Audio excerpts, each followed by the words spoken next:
Good afternoon, everybody. This is Chuck, aka Malik. Today we are going to take a look at a video I've told a couple of people I was going to work on for the past week or two, and that is how to install Kali 2016 on a USB, but installing it with persistence. Instead of just doing the straight install, installing it with persistence so you can save your settings, and as you take it from machine to machine and boot into machine, you still have the stuff that you've saved on it, instead of just dealing with the standard live version. So we're going to set it up to where we can do live with persistence. Alright, there's a couple of things that we need to set up first. You're going to need a couple of programs to help you do this. Now there's tons of them out there, but the ones that I've used, there's the Universal USB Installer called the UUI. When you go to it, it's pendrivelinux.com, but when you go to it, if you scroll down, there's a link there that says download UUI. It's a very small little file, and there's really no installation to it. You run it and it's ready to go. So download that one. So again, just look for UUI, or it's called the Universal USB Installer. The other one you're going to need is the Mini Tool Partition Wizard. Now there is a free version. That's the very top one. That's the one you're going to want, and you're going to want to install that. Again, there's plenty of other programs that you can repartition the drive with. This is just the one that I use. Alright, so grab those two files. Now to make your life easier, go ahead and grab the copy of Kali that you want to get. So just go to kali.org and pull up, if I type it right, and pull up the version of Kali that you want. Underneath the downloads, you can go 64-bit or 32-bit. Now this is the newest version, 2016.2. Depending on where you're going to take this, remember if you download the 64-bit, you're only going to be able to use those on 64-bit architecture machines. If you try to put it on an older machine and boot up, you're not going to be able to do it. The 32-bit will allow you to run it on 32-bit machines as well as 64-bit machines. So you'll have more machines that you can use the 32 on. I have the 64-bit downloaded, so I'm just going to use that one. But in my humble opinion, I would probably use the 32-bit. That will allow me to use it on more machines. So go ahead and download that and save that. Now you're done. Okay. So now we're going to go through the steps of installing Kali. Now I've reconfigured my VirtualBox to run off of a USB stick, so you can at least see what it looks like, but I'm not going to be able to prove to you persistence because I can't do that through VirtualBox, but I'm going to show you all the steps it takes to make it work. Alright, the first thing we want to do, just to show you, I have a USB drive in here. It's an 8 gig drive. I would definitely do a much larger drive, but this is one I'm just testing on. If you're going to use persistence, I would at least use a 16 gig, probably go even bigger than that. But I'm just going to show you here how it works, because I've already got my own. I'm just going to redo it here. And it's empty. Alright, and right now it's known as Drive E. The first thing I'm going to do is launch that Universal USB Installer. Okay. It's going to ask you to select a Linux distribution from the list. Well, you might as well scroll all the way down to the bottom, because that's your security and pen testing ones. And there's Kali. Now, again, if you haven't downloaded Kali, you can go here to say download link, but you're going to have to wait for the download. Well, I've already got it. So right here where it says browse for your Kali ISO, I'm just going to find my, oh, this is my 2016.1, but that's okay. I'll use that one. Then it's going to ask you to select your USB drive. And there it is. Now, be careful using this, because if you say show all drives, you're going to see all of your drives. That's not a very smart move. You may accidentally pick the wrong drive. So that's my USB. Now I'm going to tell it to go ahead and do a quick format on it too. That's going to format it as FAT32. Click on create. It will tell you it's going to close, of course, any Explorer windows that will allow it to be formatted. It's going to format it to get rid of any data that's on it. It's going to create the MBR. It's going to create what they call a UUI label. So any label that it's called is going to get rid of. And it's going to install Kali. It's going to ask you, are you absolutely sure this drive is your USB stick? Everything's right. Click on yes. It will start to format. It takes no time to format it. It does a quick format. Starts to create the label, and here we go. It starts to extract the ISO file. Now this is going to take a little bit of time, so I'm just going to pause the video here for just a second, and when we come back we'll take it from that step on. Now again, I will, in another video, I'm going to show you guys how to install tails on a CD, I'm sorry, on a USB, and the reason for doing that. So just keep that one in mind while this thing is running. So I'm going to pause the video here just for a second. We'll let this thing finish up, and then we're going to take it to the next step. All right, everybody, here we go. This is finished.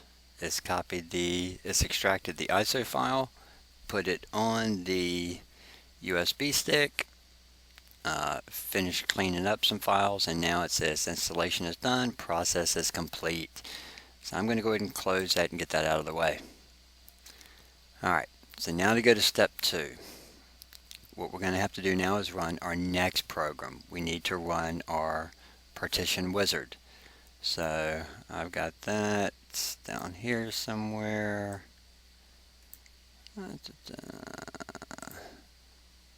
in fact, I don't remember if I even installed it. Oh yeah, I did. It's right there. Okay, so here's my partition wizard. That one is a small little install. That's the installation file right there. You just tell it to launch the application. Now, I've never been a big fan of partition wizard or partition magic because you got to be very, very careful on how you do stuff. But this right here is my USB drive. Again, it renamed it UUI. It formatted it as a FAT32, and that's how much of the drive is being used as of right now. Well, what we need to do is create another partition and name it persistence. So you right click on it and you tell it to move or resize. Okay, now do not play with these numbers. It has a tendency of failing. Grab this handle at the end and drag it in. Now keep you some space where Kali is installed. Don't eat up all that space. Just save you some more space and say OK. That's now going to be your unallocated space. Now again, the one I did this on that I use all the time is a 32 gig. I have about, I don't remember, something like 15 gigs or so for my Kali, and the rest of it is my persistent block. Alright, so now it's going to be read as unallocated. So we're going to need to go ahead and format it. So right click on it, select it, right click on it and say create.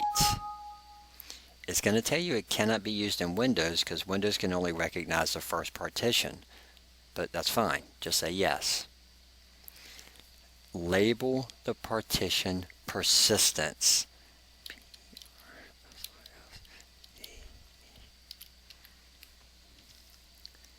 You're going to create this as a primary drive in the file system ext4. Keep everything the same. Drive letter will go to none when you go to ext4. Cluster size is default. Oh, sometimes you got to make sure, I'll label it persistence last because sometimes it wipes it out when you go to ext4. There we go. Click on OK. And you have to come up here to the top and click the Apply button. That's what applies your changes. It's going to resize the partition, and it's going to set up the next primary as persistent. Doesn't take very long to do this. It's actually, fairly quick.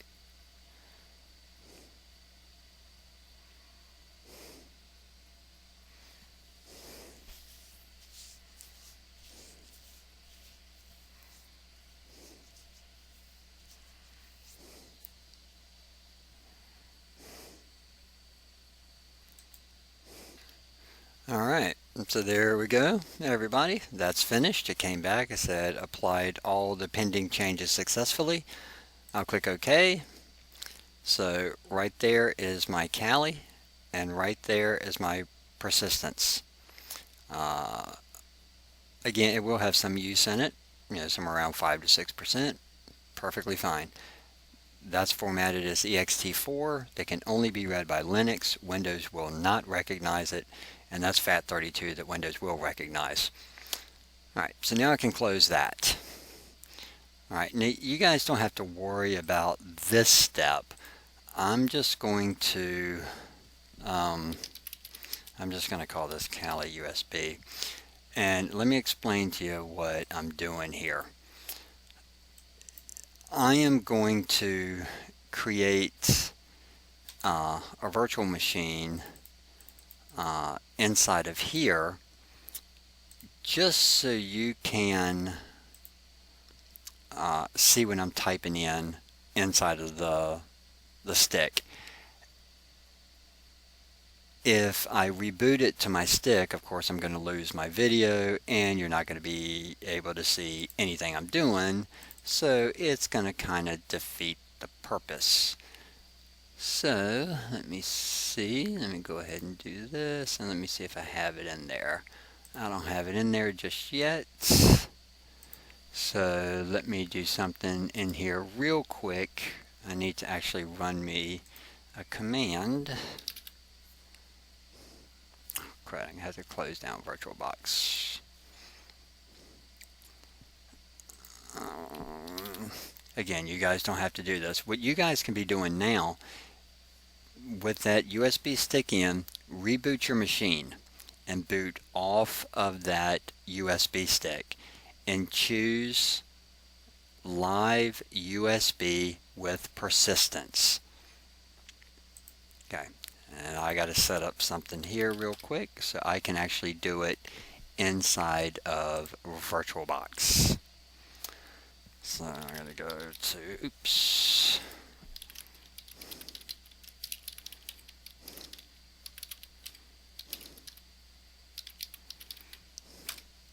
Okay, that's my VirtualBox, and I think, let's see, I just need one file inside of here. VBox manage, internal commands, what is it, create, DK,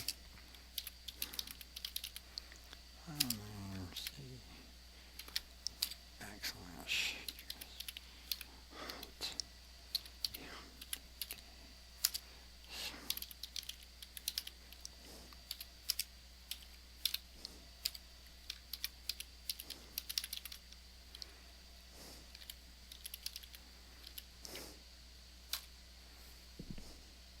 Oops, typed in something wrong. Oops, raw disk. Alright, there we go. Now I can install my VirtualBox. So I'm going to do a new, I'm going to do Kali USB, Linux, and again I did the 64-bit, set it up to just somewhere around 2048, use an existing one, and I'm going to use that one. That's going to make it boot off my USB stick. Okay, so I'm going to go ahead and start that.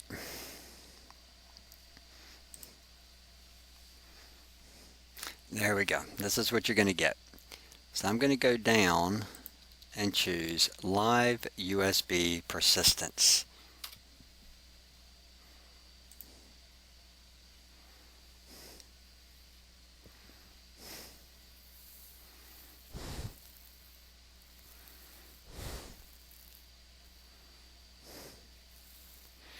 And there's just a couple of things that we need to do to set up the persistence on it.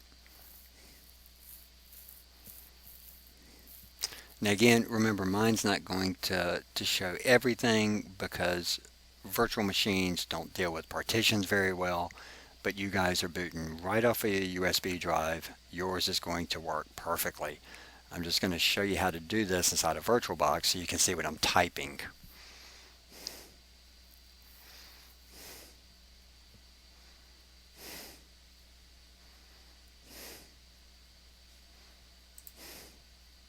Okay, so there we are.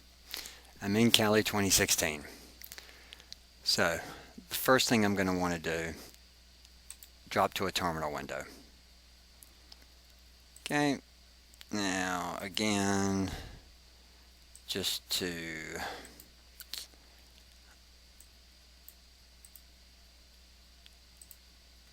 make some changes here. I do not want a transparent color. Oops, but I do want text color of green.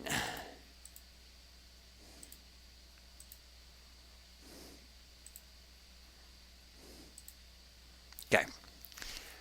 Now, this is where we start playing with persistence. And again, yours may look a little bit different. You may actually have a drive over here. You may or may not, but you may have a drive over here that's called persistence. But the first thing I need to do is take a look, list my drives. Okay, the one I'm more concerned with is the one called SDA2. See, the SDA1 is the boot drive. That's the FAT32 one. That's the one that actually holds this image. Well, this is the persistent one that I created. Okay, so I ran my FDIS list to see what they called them. Mine's called SDA2. Alright, so after you know that, it's just a matter of typing in a couple of commands to use the persistent part. First thing I'm going to do, I'm going to make a directory. Okay, and I'm going to do mnt, and I'm just going to call it, like I've seen everybody else who does this, my USB. So I just created a directory called my USB. Now I'm going to mount the partition. So mount /dev/ and then the name of the device, in which case mine is SDA2 space /MNT /my USB.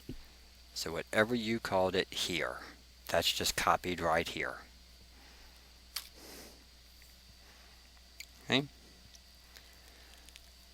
Now for persistence to work, we have to create a configuration file. So echo, we're going to have it type something in, /union, and send that out to mnt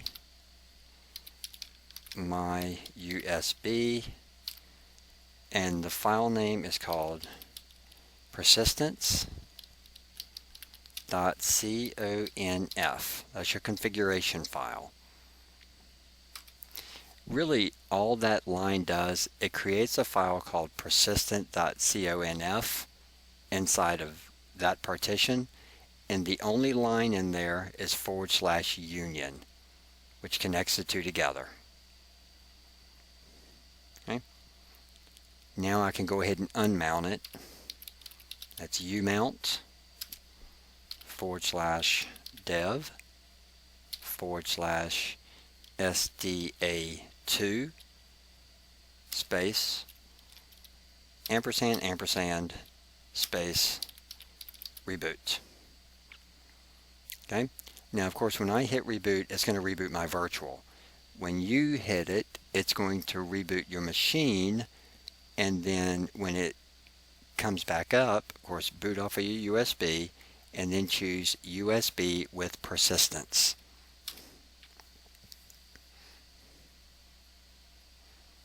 Okay, so I'm going to go down here and choose live USB persistence.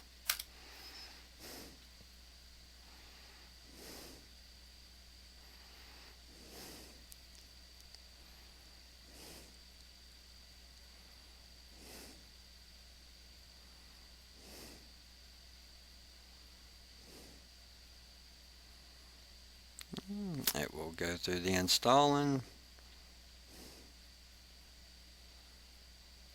And if you could see this slow enough, you would see mine called an error or so trying to connect to the second partition, because virtuals just don't connect through multiple partitions. But I'll show you how to test yours.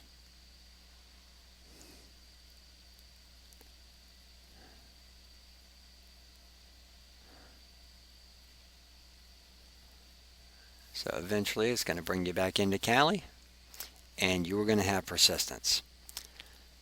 The best way for you to test it, again, mine's going to fail because it's in a virtual box, but since you're booting off of a USB, the best way to test to make sure it works, just, create a folder on your desktop. Just call it, test. Okay. And reboot. Boot back off your USB stick. Choose persistent. When you come back into Kali, that folder should still be there. Then you know persistent works. If that folder is not there, then there was a problem along the way setting up the persistence.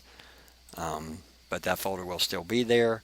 Now you are running live, but you're able to save configuration files, you're able to save programs, you're able to save pretty much whatever you do, but you're running still off of a live environment because you're saving everything to the second partition, which is linking back to the primary partition. All right. Well, I hope this worked for you guys. Hope you enjoyed it. And again, over in the left corner, you're going to see the little button to subscribe to the channel. Somewhere along the right hand side here, you're going to see another one of my videos kind of pop up there. So definitely let me know if you like the videos. Give it a thumbs up. If there's any particular things you want to see, let me know about it. Subscribe to the channel. I'll definitely in contact with everybody, and willing to make any video on whatever it is that you guys want to see. The next one I'll probably be creating is how to create a Tails CD. Now, we're not going to do that with persistence because it makes absolutely no sense to make a USB stick to hide your identity and cover your tracks for everywhere you browse on the internet, but then tell it to keep everything. So I'll show you how to create a Tails CD or a Tails USB on the next one. All right. But until then, ladies and gents, I appreciate it. And again, let me know if there's anything I can do. I'll be more than happy to help. Hope you have a great day.